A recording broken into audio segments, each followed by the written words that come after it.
সেই ছোটবেলা থেকে শুনে আসতাম বছরের শুরুটা যেভাবে কাটবে বাদবাকি দিনগুলো কিন্তু সেই একইভাবে কাটবে। মা যখন এই কথাগুলো বলতো তখন কিন্তু ওই দিনটা খুব সাবধানে থাকতাম, প্রত্যেকটা কাজ ভালোভাবে করতাম যাতে কেউ বকাঝকা না দেয় আর সাথে সারা বছর ভালো থাকতে পারি।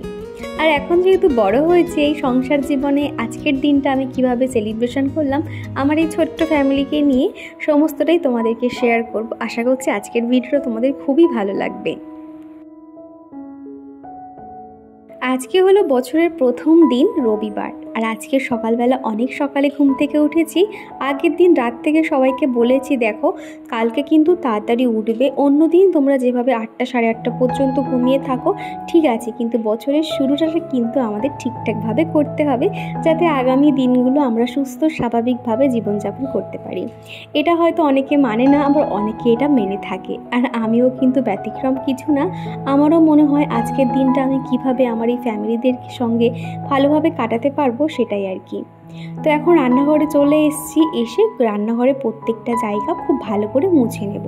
তো এখন চিকু ব্রাশ করছে, ওর পাপা উঠেছে, তো আজকেও বললো কি আমি বিছানাটা তুলে দিচ্ছি, তুমি রান্নাঘরের দিকে যাও। তো সেই ফাঁকে আমি রান্নার কাজকর্মগুলো এগিয়ে নিচ্ছি। আর আজকে কিন্তু বেশ ভালোই গরম পড়েছে, সেই জন্য সকাল সকাল রান্নাবান্না করে নেওয়ার চেষ্টা করছি। তো ভেবেছিলাম অনেক কিছুই রান্না করব, কিন্তু সেরকম কিছু একটা না, মোটামুটি প্রত্যেক দিনের থেকে আজকে একটুখানি আইটেমটা বাড়িয়েছি। তো যাই হোক, এদিকে রান্নাঘরের প্রত্যেকটা জায়গা খুব ভালো করে মুছে নিচ্ছি। এদিকে যে আমার মিক্সার গ্রাইন্ডার রয়েছে বা সবজির যে র্যাকটা রয়েছে সেটাও কিন্তু ভালো করে মুছে নিচ্ছি। প্রত্যেক দিন সকালে রান্নাঘরে প্রত্যেকটা জায়গা এভাবে ভালো করে মুছে নিই যাতে কোনো জায়গা বাসি না হয়ে থাকে। সকালবেলা উঠে তো আর ঘর ঝাঁট দেওয়া মোছা হয় না, তখন কি করি শুধুমাত্র এই রান্নাঘরটা ডাস্টিং ক্লিনিং করে নিই এবং বাইরের যে মেন গেটটা রয়েছে সেখানে একটু জল ঢেলে দিয়ে আসি। আর এই যে আমাদের চিকু এখন ঘুম থেকে উঠে পড়েছে, আর ওর মুখে আদো আদো ভাষায় নববর্ষটা শোনাই। নববর্ষ, গুড বয়। চিকুর কিন্তু প্রথমেই ঘুম ভাঙছিল না, ওকে দেখে যদিও তোমরা বুঝতে পেরেছো, তারপরে কিন্তু ওর ঘুমটা ভেঙে গেছে, সেই জন্য ওইভাবে শুভ নববর্ষটা বলল। আর ও যখন ব্রাশ করে না চারিদিক এরকম ঘোরে, ও যেহেতু আমাকে দেখে সকালবেলা উঠেই আমি ব্রাশ করতে করতে ঘরের এ মাথা ও মাথা হাঁটাহাঁটি করি, ওটাই আর কি ও শিখে নিয়েছে। তো এখন ওকে একটু উষ্ণ গরম জল খাইয়ে দিলাম, আর এরই মধ্যে কিন্তু হাজবেন্ডকে বাজারে পাঠিয়ে দিয়েছি। আগের দিনকে চিকেনটা আনিয়ে রেখেছিলাম, জানি দোকানে প্রচুর ভিড় হয়ে যাবে, লম্বা লাইন ঠেলতে হবে, সেই জন্য শুধুমাত্র চিকেনটা আনিয়ে নিয়েছি, বাদবাকি সবজি কিংবা মাছ চিংড়ি সেগুলো আনবে। তো এরই মধ্যে সারা সপ্তাহের মতন সবজি বাজার আনা হয়ে গেছে, তো সেগুলো এখন গুছিয়ে রেখে দিচ্ছি। আর আমাদের তো বাড়িতে খুব একটা সবজি হয় না, ভাজাভুজি কিংবা চচ্চড়ি তোমরা তো দেখে থাকো। আর এই সবজিগুলো শুধুমাত্র চিকুর জন্য, যখন আলাদা করে রান্না করলাম মাছের ঝোলে বিভিন্ন ধরনের সবজি দিয়ে রান্না করে দিই। আর এদিকে প্রত্যেকটা সবজি আলাদা আলাদা করে গুছিয়ে রাখলাম, যেটা যেখানে থাকে, তারপরে আর কি সবজিগুলো ধুয়ে কেটে নেব। আর আসার সময় সকালে টিফিনটাও কিনে এনেছে পরোটা আর ঘুগনি। রবিবার হলেই কিন্তু আমার এরকম পরোটা আর ঘুগনি খাওয়ার ইচ্ছে হয়, আর আজকে কিন্তু টিফিনের কথা ওকে বলতে হয়নি। তো আমি ভেবেছিলাম যদি আনে তো ভালো, তা না হলে বাড়িতে ব্রেড আর ডিম তো রয়েছে, ডিম টোস্ট বানিয়ে নেব। তো একদিকে এনেছে ভালো হয়েছে, তাড়াতাড়ি করে আমি আর ওর পাপা খেয়ে নিচ্ছি, সাথে ওর চাটাও দিয়ে দিচ্ছি। আর চিকুকে যেহেতু সকালে 1 গ্লাস জল খাইয়েছি, সেই জন্য ভাবলাম এখন 10-15 মিনিট বাদে ওকে খাবার খাওয়াবো। তো সেই জন্য দুধ বিস্কুটটা এখন সবাই মিলে একসঙ্গে খেতে বসছি। এই সকাল টাইমটাতে একসঙ্গে একটু খাওয়া দাওয়া করে তারপর যে যার কাজে ব্যস্ত হয়ে যাই। চিকুর পাপা আসার সময় মাছ এবং মাছের ডিম এনেছিল, সেগুলো না সমস্তটাই ধুয়ে ফ্রিজে রেখে দিয়েছে। তার কারণ ও যখনই বাজার থেকে আসে রবিবার করে মাছ ও ধুয়ে কেটে দেয়।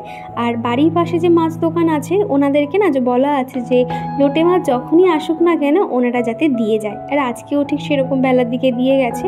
তো আমি ওর পাপাকে বললাম ঠিক আছে দাও, আমি ধুয়ে নিচ্ছি। আসলে দোকানদাররাও জানে যে লোটে মাছ খেতে আমি কি পরিমাণে পছন্দ করি। প্রায় 1 কেজি মতো লোটে মাছ দিয়েছে, তো এখানে অর্ধেকটা রান্না করব আর অর্ধেকটা রেখে দেব। আর লোটে মাছ কিন্তু ফ্রিজে বা যেখানেই রাখো না কেন 1-2 দিনের বেশি রাখলে সেটা কেমন একটা গন্ধ ছেড়ে দেয়। তো ভাবছি আজকে রান্না করছি, সোমবার দিনও রান্না করে নেব। তো মাছগুলো রেখে সোজা চলে যাব স্নান করতে। স্নানের আগে কিন্তু মাছ ধোয়া কাটার কাজটা হয়ে গেলে অনেকটাই ভালো, তা না হলে ওই জল গায়ে ছিটকে পড়ে, এটা একদমই ভালো লাগে না। সেই জন্য স্নান করার আগে কাজটা সেরে নিলাম, তারপরে ঠাকুর পুজোটা করে নেব। আর ওই যে ছোট থেকে এই দিনটাতে যে নতুন জামা কাপড় পরতে হয়, সেইটা যেন আমার কেমন যেন মন খারাপ লাগে না পরতে পারলে। আর এই কুর্তিটা না আমার মামুনি শাশুড়ি মা দুর্গাপুজোর সময় দিয়েছিল, একদম নতুন কুর্তি, দেখো কেমন ঢলা হয়ে রয়েছে। তো সেই জন্য ভাবলাম একটুখানির জন্য অন্তত পরি। Hello everyone, good morning and শুভ নববর্ষ। আমার সকল বন্ধুদেরকে জানাতে চাই শুভ নববর্ষ। এই নতুন বছর থেকে তোমরা সবাই ভালো থেকো এবং সুস্থ থেকো এবং নিজের পরিবারকে নিয়ে হ্যাপি থেকো। তারপরে দেখো চিকুর পাপা ওকে এখন নিম হলুদ মাখিয়ে দিচ্ছে। এই দিনটাতে না বিয়ের আগে দেখতাম মা সকালবেলা হলেই নিম পাতা হলুদ শিলে বেটে রেখে দিত, তারপর সবাই স্নান করার আগে একটু একটু করে মেখে নিতাম। আর শুনেছি এরকম কিনা পয়লা বৈশাখের দিন নিম হলুদ মাখলে গায়ে কোনো রকম র্যাশেস কিংবা কোনো রকম স্কিনের সমস্যা হয় না। তো সেই জন্য আমারও একটা মনটা কেমন লাগছিল, আগের দিন একটু নিম আর হলুদ ওকে আনিয়ে রেখেছিলাম। তো এখন ওদিকে ওর পাপা হলুদ মাখিয়ে দিচ্ছে, এই গাটা শুকিয়ে গেলে খানিক বাদে ওকে স্নান করাবে। আর এদিকে আমি ঠাকুর পুজো সেরে এখন জামা কাপড়গুলো মেলে দিচ্ছি, তারপরে এই জামাটা পরে নিলাম। ভাবি প্রত্যেক দিনে তো নাইটি পরে থাকি, আজকে আর নাইটি পরতে ইচ্ছে হলো না, এরকম একটা জামা পরে নিয়েছি। বাইরে এতটাই রোদ, সেজন্য জামাগুলো আর বাইরে মেললাম না, ঘরের দিকে দিয়ে দিলাম, হাওয়াতে শুকিয়ে যাবে। তারপরে চলে এসেছি আমার বেডরুমে। তো বেডরুমটা ভালো করে পরিষ্কার করে নেব এবং আজকে বেডশিটটা চেঞ্জ করব। আমার এই বেডরুমে দুদিকে জানালা থাকার কারণে হাওয়া বাতাস কিংবা আলোর খুব একটা কিন্তু সমস্যা হয় না। আর রাস্তার দিকে জানালাটা কিন্তু সবসময়ের জন্য বন্ধ রাখি। আর এখন যেহেতু বিছানাটা পরিষ্কার করব, সেই জন্য প্রত্যেকটা জায়গা খুলে দিলাম। আর এদিকে না এই রডটার উপরে যে আর্টিফিশিয়াল লিপগুলো লাগিয়ে রেখেছি, তো উপরে না আমি সেলোটিপের সাহায্যে লাগিয়েছি। যতবারই লাগাই না কেন দেখবো সেগুলো ঠিক খুলে খুলে ঝুলে পড়ে যাচ্ছে। তো সেটা এখন ঠিক করে দিচ্ছি। আর জানালার দিকটাও একটু কাপড় দিয়ে মুছে নিয়েছি, সামান্য ঝুল দেখলাম। কি জানো তো, এত মাকড়সার উৎপাত, রাতারাতি এত বাসা করে নেয় না, দেখলেও বিরক্ত লাগে জানো তো। কাজ করে আমি এদিকে শেষ করতে পারছি না, আর মাকড়সাগুলো রয়েছে আমার কাজ বাড়ানোর জন্য। আর এই যে বেডশিটটা দেখছো, এটা আমার খুব পছন্দের বেডশিট। তো ভাবলাম আজকে এটা পাতা যাক। এইটা কিন্তু আমি ফ্লিপকার্টে নিয়েছিলাম, আর তোমরা কিন্তু তখন অনেকে কমেন্ট করেছিলে এই বেডশিটটা তোমাদের ভীষণ পছন্দ হয়েছে। এইটার দাম এখন আরও অনেকটা কমে গেছে আগের থেকে। তো ভাবছি এরকমই আরেকটা অন্য কালারের বেডশিট নেব, তো দেখা যাক কবে নিতে পারি। আর এদিকে যে কুশানগুলো দেখছো, সেইগুলোর কভারও চেঞ্জ করে দিচ্ছি, দিয়ে বেডশিটের সঙ্গে যে কভারগুলো রয়েছে সেগুলো এখন পরিয়ে নেব।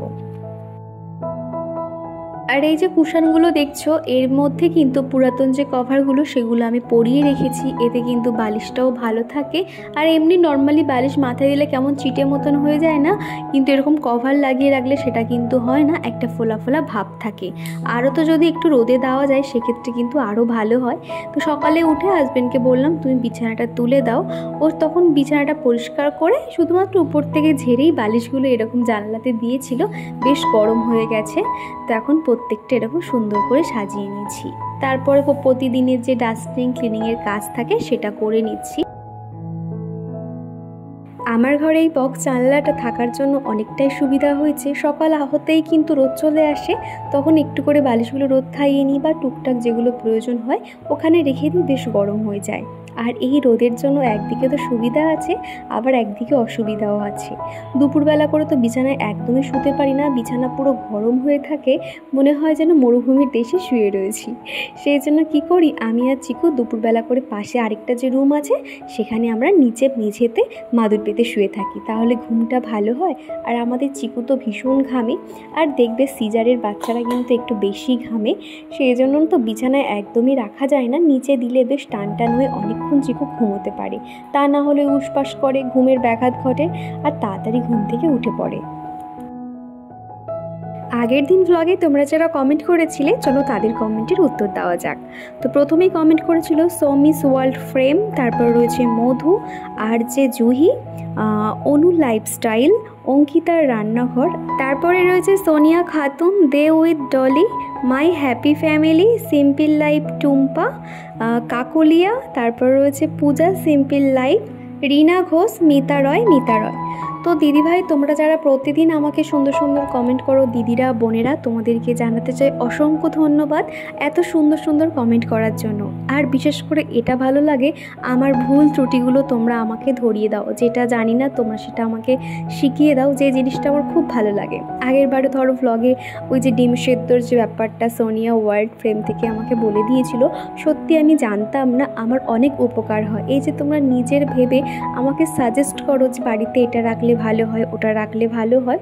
তবে এক দিদিভাই আমাকে বলেছিলে যে বাড়িতে তুলসী গাছ লাগাতে। কি জানো তো, তুলসী গাছ বাড়িতে যতবারই এনেছি না, হয়তো আমার এখানে যে মাটিটা রয়েছে ভালো না, কিংবা কী বৃত্তান্ত জানি না, তবে না প্রত্যেকটা গাছ কিন্তু মারা যায়, যার জন্য আমি না তুলসী গাছের বাড়িতে রাখতে চাই না। আছে বাড়িতে বলতে গেলে পাশে যে একটা জায়গা রয়েছে সেখানে কিন্তু তুলসী গাছ রয়েছে। আর এদিকে তোমাদের সাথে কথা বলতে বলতে আমি কিন্তু ঘরটাকে খুব সুন্দর করে সাজিয়ে নিয়েছি। তো দেখো কত সুন্দর লাগছে। আর আমি এই বেডশিটটা যখনই বিছানাতে পাতি না, সত্যি লুকটাই পুরো চেঞ্জ হয়ে যায়। আর নতুন বছরে যদি এরকম ঘরটা একটু না নতুন নতুন লাগে তাহলে কি আর ভালো লাগে। আর এদিকে আমাদের চিকু স্নান করা হয়ে গেছে, আর ওর প্রতিদিনের অভ্যাস স্নানের পরে ঠাকুর প্রণাম করা। আর আজকে তো ঠাকুরকে আমি সন্দেশ দিয়েছিলাম, যেই দেখেছে দেখো ও সন্দেশের দিকে মনটা, কিন্তু ঠাকুর প্রণাম করছে নামেই ও কখন ভাবছে সন্দেশটা তুলবে। তো অনেক বললাম যে আগে প্রণাম করো তারপরে খাবে। তো প্রণাম করার সাথে সাথেই তোকে এখন মিষ্টি দিতে হবে। মিষ্টির খামটা যেই পাশে দেখেছে এখন নিয়ে সেটা খোলা শুরু করেছে। আসলে ও তো বাচ্চা, আর ওর মধ্যেই তো ভগবান আছে, সেই জন্য ও ঠাকুরের কাছেই আর কি মিষ্টিটা বসে বসে খেলো। তো এরপরে চিকুকে নতুন একটা জামা পরিয়ে দেবো। অনেকে দেখবে স্নানের পরে নতুন জামা পরে, অনেকে দেখবে বিকেলবেলাও পরে এই পয়লা বৈশাখের দিনটাতে। তো এই তো চিকুকে এখন এই জামাটা পরিয়ে দিয়েছি, যেটাও ঠাম্মি দিয়েছিল। তো জামাটা পরে চিকুকে কেমন লাগছে অবশ্যই কমেন্ট করে জানিও। আর এখন একটু চিকুর বাবা দোকানে যাচ্ছে, ওই Thums Up, ice cream, cold drinks এই সব কিছু আর কি আনবে। চিকুর জন্য মাজা সবসময় তো ঘরে মতিয়ান রাখা হয়, তো সেরকম কয়েকটা জিনিস আনতে যাচ্ছে। আর চিকুর বায়না তাকেও নিয়ে যেতে হবে, সেই জন্য ওকে একটু মাথায় টুপি পরিয়ে দিলাম। তো এখন ঘুরতে গেছে, ভালো হয়েছে। তো এইটুকুনি সময়টা আর কি আমি একটু আমার কাজগুলো করে নেব। তো এদিকে চিকুর যে খেলনাগুলো ছড়িয়েছিল সেগুলো সব তুলে রাখলাম। চারিদিকটা এমনভাবে ছড়িয়ে রেখেছে, ওখানে যদি আমার পা পড়ে তো আমি স্লিপ খেয়ে উল্টে পড়ে থাকবো। সেই জন্য সেই খেলনাগুলো আগে তুললাম, আর বালিশগুলো অগোছালো হয়েছিল সেগুলো একটু গুছিয়ে নিলাম। আর আজকে কিন্তু হাজব্যান্ড আমার অনেকটা কাজ আগিয়ে দিয়েছে, যেমন ধরো ঘরটা মুছে দিয়েছে। হাজব্যান্ড ওয়াইফ যেখানে থাকি আর একটা ছোট বাচ্চা, যদি আমরা একে অপরকে একটু না সাহায্য করি তাহলে কি করে হবে, তাই না? আমি ওর অনেক কাজ করে দিই আর ও কিন্তু আমার অনেক কাজে হেল্প করে। তবে বাড়িতে থাকলে, অফিস থাকলে কিন্তু সেই সব দিনগুলোতে কিছুই করতে চায় না। আর এদিকে কিন্তু আমি আমার বেঞ্চের ওই যে কুশনগুলো ঠিক করে নিয়েছি, আর এখন মানি প্ল্যান্টগুলোতে জল চেঞ্জ করে দিচ্ছি। এখন করে দুদিন ছাড়া ছাড়া জলটা চেঞ্জ করি, যেহেতু আমি এখানে খাবার জল ব্যবহার করি, মানে আমরা যে জলটা খাই আর কি।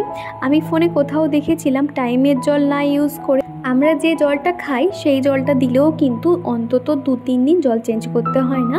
সেই জন্য আমি খাবার জল দিয়ে এখন গাছগুলোকে রাখছি। মোটামুটি যে কোনো প্রকারে গাছগুলোকে আমার বাঁচাতে হবে, আর এই গাছগুলো কিন্তু ঘরের সৌন্দর্য অনেক অংশে বাড়িয়ে দেয়। তো ঘরের কাজ তো হয়ে গেছে, এখন চলে এসেছি রান্নাঘরে। আর এরই মধ্যে আমি কিন্তু বেশ কয়েকটা রান্না করে ফেলেছি।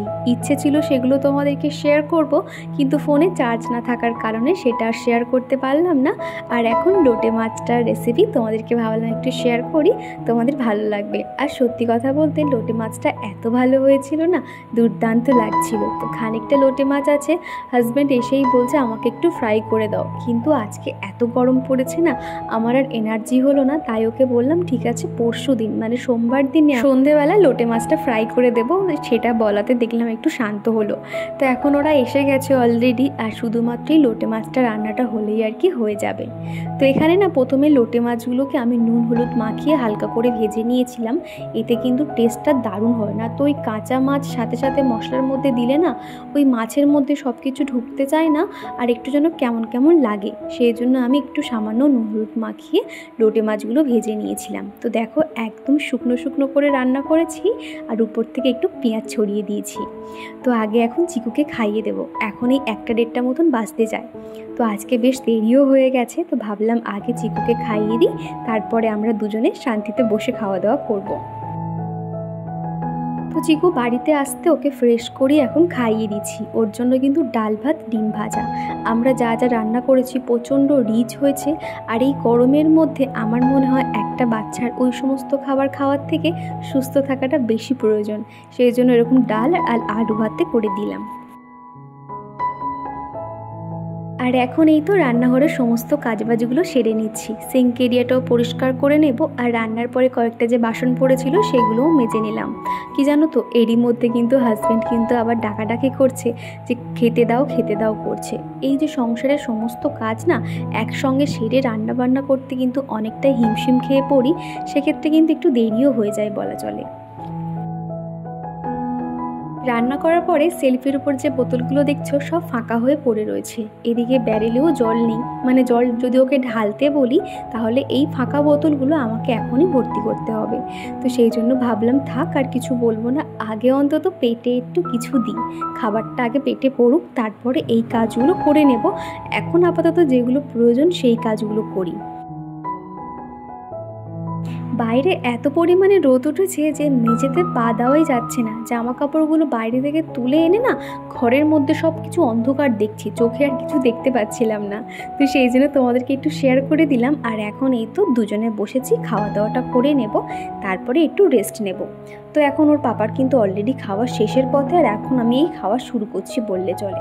আর এখানে লোটে মাছটা এত দুর্দান্ত খেতে হয়েছে না, কি বলবো। নিজের হাতে সকাল থেকে রান্নাবান্না করে প্রিয় মানুষকে খাওয়াতে তো সবারই ভালো লাগে, আর সেই খাবার যদি প্রিয় মানুষের ভালো লাগে এর থেকে মনে হয় আর কিছু হয় না। আমার তো ভীষণ ভালো লাগছিল যখন প্রশংসা করছিল যে চিকেনটা ভালো হয়েছে।